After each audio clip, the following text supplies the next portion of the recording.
Assalamualaikum warahmatullahi wabarakatuh. Yang kami hormati Bapak Ryan Syahid selaku dosen pengampu mata kuliah Kemuhammadiyahan kelas 4B, dan yang saya sayangi teman-teman kelas 4B yang berbahagia. Kami dari kelompok 3 yang beranggotakan yang pertama Dewi Mariam Retnosari NIM 69, kemudian Dwinandar Pramudita NIM 70, kemudian Dewi Permata Widya NIM 71. Di sini kami akan mempresentasikan materi tentang sejarah Muhammadiyah. Materi pertama akan dibacakan oleh Dwinandar Pramudita. Kemudian materi kedua dilanjutkan oleh Dewi Permata Widya. Kemudian materi yang ketiga akan dibacakan oleh Dewi Mariam Retnosari. Materi yang pertama yaitu sejarah Muhammadiyah. Organisasi Muhammadiyah didirikan oleh Kiai Haji Ahmad Dahlan di Kampung Kauman, Yogyakarta pada tanggal 18 November 1912 atau pada tanggal 8 Zulhijjah 1330 Hijriah. Organisasi Muhammadiyah didirikan guna membantu Ahmad Dahlan dalam memurnikan kembali agama Islam. Basis pertama Muhammadiyah yaitu berupa majelis dakwah yang diberi nama Sidratul Muntaha.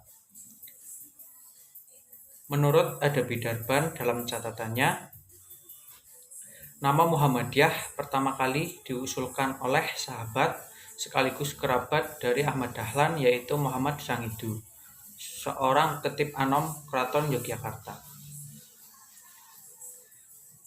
Pada masa kepemimpinan Ahmad Dahlan,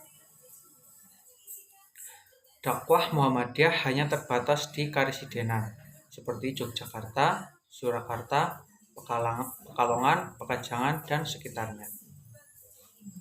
Kemudian materi yang kedua yaitu organisasi jaringan kelembagaan. Yang pertama ada pimpinan pusat, yang kedua ada pimpinan wilayah, yang ketiga ada pimpinan daerah, yang keempat ada pimpinan cabang, dan yang kelima ada pimpinan ranting, dan yang terakhir ada pimpinan ranting istimewa. Saya Dewi Permata Widya NIM 1901 akan melanjutkan presentasi sebelumnya. Pada materi kali ini yaitu pembantu pimpinan persyarikatan majelis. Ada beberapa pembantu pimpinan persyarikatan majelis. Yang pertama ada Majelis Tarjih dan Tajdid. Majelis ini adalah lembaga ijtihad jama'i di lingkungan Muhammadiyah yang anggotanya terdiri dari orang-orang yang memiliki kompetensi usuliyah dan ilmiah dalam bidangnya. Tugas dari majelis ini adalah menimbang pendapat yang lebih kuat sesuai dengan Al-Quran. Yang kedua ada Majelis Tabligh. Majelis Tabligh adalah majelis yang tugasnya itu mempergiat pengkajian dan penelitian ajaran Islam, mengarahkan perbedaan pendapat dalam bidang agama ke arah yang lebih baik. Yang ketiga ada Majelis Pelayanan Sosial. Majelis ini adalah majelis yang menggerakkan dan menghidupkan amal usaha dalam bidang sosial. Yang keempat, ada Majelis Hukum dan HAM. Adalah majelis yang melakukan penyadaran akan hak dan kewajiban individual dalam kehidupan bermasyarakat. Yang kelima, ada Majelis Pembina Kesehatan Umum. Majelis ini adalah majelis yang menggerakkan dan menghidupi amal tolong-menolong dalam kebajikan di bidang kesehatan masyarakat. Dan yang terakhir adalah Majelis Pendidikan Kader. Majelis ini adalah majelis yang mengembangkan sistem dan melaksanakan perkaderan di semua tingkatan, membina, menggerakkan angkatan muda Muhammadiyah menjadi muslim yang lebih berguna. Yang selanjutnya ada Lembaga Pembantu Pimpinan Persyarikatan. Yang pertama ada Lembaga Penanggulangan Bencana. Lembaga ini adalah lembaga yang mengkoordinasi mobilisasi sumber daya dalam tanggap darurat bencana. Yang kedua, ada Lembaga Pengembangan Cabang Ranting. Lembaga ini dibentuk untuk melakukan penguatan kembali, mengefektifkan dan mengintensifkan fungsi ranting sebagai pimpinan yang membina anggota dan jamaahnya. Yang selanjutnya ada Lembaga Seni Budaya dan Olahraga. Lembaga ini adalah lembaga yang menggerakkan kegiatan dalam bidang kesenian dan olahraga dalam Muhammadiyah. Yang keempat adalah Lembaga Penelitian dan Pengembangan. Jadi lembaga ini lembaga yang melakukan penelitian dan pengembangan untuk pengabdian pada masyarakat. Yang kelima ada Lembaga Hikmah dan Kebijakan Publik.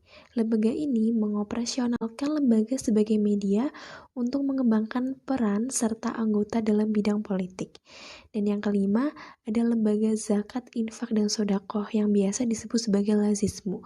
Adalah lembaga yang berhikmat dalam pemberdayaan masyarakat melalui pendayagunaan dana zakat, infak, sodakoh, dan lain-lain. Selanjutnya, saya akan menjelaskan tentang organisasi otonom. Jadi, organisasi otonom yang pertama ada Aisyah. Organisasi ini adalah organisasi yang bergerak di bidang wanita Muhammadiyah yang dibentuk oleh Nyai Ahmad Dahlan. Fungsi atau tujuan dari organisasi ini adalah untuk menegakkan dan menjunjung tinggi agama Islam. Yang kedua ada Pemuda Muhammadiyah. Pemuda Muhammadiyah adalah organisasi yang dibentuk oleh Kiai Haji Ahmad Dahlan untuk melakukan pembinaan para remaja dan pemuda Islam. Yang ketiga ada Hizbul Wathon. Jadi Hizbul Wathon ini adalah organisasi otonom di lingkungan Muhammadiyah yang khusus bergerak di dalam bidang kepanduan. Yang keempat ada Tapak Suci. Jadi Tapak Suci ini adalah seni bela diri yang bergerak di dalam Muhammadiyah. Biasanya tapak suci ini dilaksanakan di tingkat MI dan MTS. Yang kelima ada IMM. IMM adalah organisasi gerakan mahasiswa Islam yang bergerak di dalam bidang agama dan kemasyarakatan. Sekian materi yang dapat saya sampaikan. Materi selanjutnya akan dilanjutkan oleh Mbak Dewi Mariam Retnosari. Sekian, terima kasih. Ya, materi selanjutnya yaitu amalan pendidikan. Bidang pendidikan merupakan salah satu amal usaha yang didirikan oleh Muhammadiyah. Salah satu faktor penyebab adanya amal usaha di bidang pendidikan karena tidak efisiennya lembaga pendidikan pada saat itu. Dengan adanya amal usaha di bidang pendidikan ini, diharapkan dapat menjadi pembentukan karakter bagi pemuda ataupun pemudi sebagai generasi penerus bangsa di kemudian hari. Karena biar bagaimanapun, pendidikan dianggap sangat penting bagi kehidupan masyarakat, khususnya generasi muda. Karena kehidupan yang semakin maju dan semakin canggih menuntut setiap individu untuk terus berkembang dari segi keilmuan. Bidang pendidikan Muhammadiyah tersebut berupa TK atau TPQ yang berjumlah 4.623,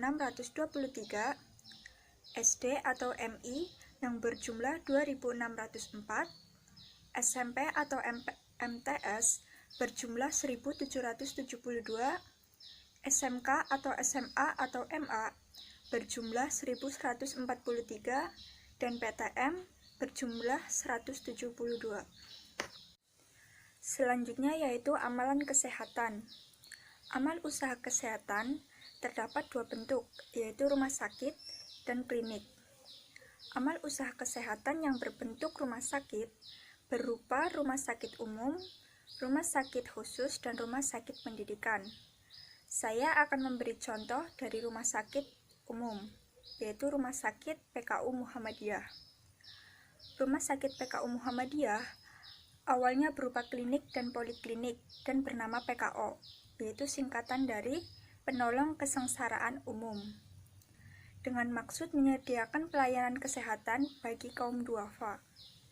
Seiring dengan waktu, nama PKO berubah menjadi PKU, yaitu Pembina Kesejahteraan Umat. Kemudian, amal usaha kesehatan yang berbentuk klinik, yaitu Balai Kesehatan Ibu dan Anak, Balai Kesehatan Masyarakat, dan Balai Pengobatan. Untuk Balai Kesehatan Ibu dan Anak adalah sebuah balai masyarakat khusus. Ini dibuat untuk mendukung program pemerintah dalam menjalankan pembangunan kesehatan yang bertujuan untuk menurunkan angka kematian ibu bersalin dan angka kematian bayi. Yang kedua, Balai Kesehatan Masyarakat merupakan unit kesehatan yang menyelenggarakan dengan penuh segala upaya yang mengatasi masalah-masalah kesehatan yang ada pada masyarakat. Tujuan dari berdirinya Balai Kesehatan Masyarakat ini adalah untuk meningkatkan kesehatan yang ada pada lingkungan masyarakat setempat.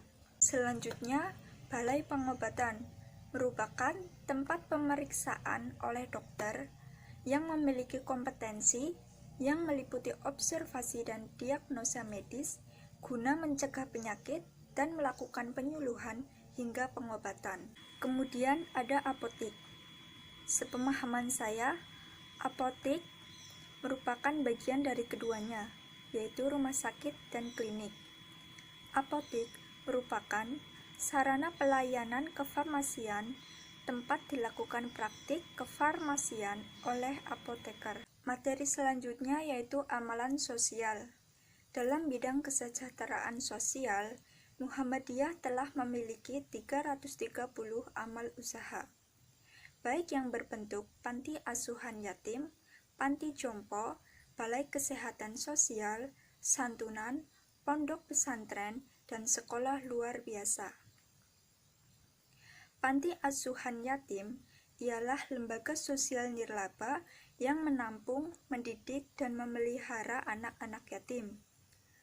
Kemudian panti jompo menunjuk pada wisma dengan fasilitas penunjang yang diperuntukkan bagi orang lanjut usia. Selanjutnya yaitu Balai Kesehatan Sosial, merupakan sarana persyarikatan Muhammadiyah untuk memberi pelayanan kepada keluarga miskin, para tuna, para cacat, para orang tua jompo, para korban bencana alam atau musibah, dan lain sebagainya. Selanjutnya yaitu santunan. Santunan biasanya diperuntukkan untuk fakir miskin, anak yatim, dan kaum duafa. Kemudian ada pondok pesantren, yaitu sebuah pendidikan tradisional yang siswanya belajar bersama di bawah bimbingan guru yang biasa disebut dengan kiai, dan mempunyai asrama untuk tempat menginap. Kemudian ada sekolah luar biasa, yaitu sekolah yang diperuntukkan bagi mereka yang memiliki kekurangan dalam anggota tubuh mereka, atau dapat disebut dengan tunadaksa. Pendidikan di sekolah luar biasa bertujuan untuk mengembangkan potensi diri siswa itu sendiri, agar mereka bisa mandiri dan mengurus diri mereka. Demikian yang dapat kami sampaikan. Bila ada kekurangan, kami mohon maaf. Nun wal kolami wa maisturun. Billahi fisabilil haq fastabiqul khairat. Wassalamualaikum warahmatullahi wabarakatuh.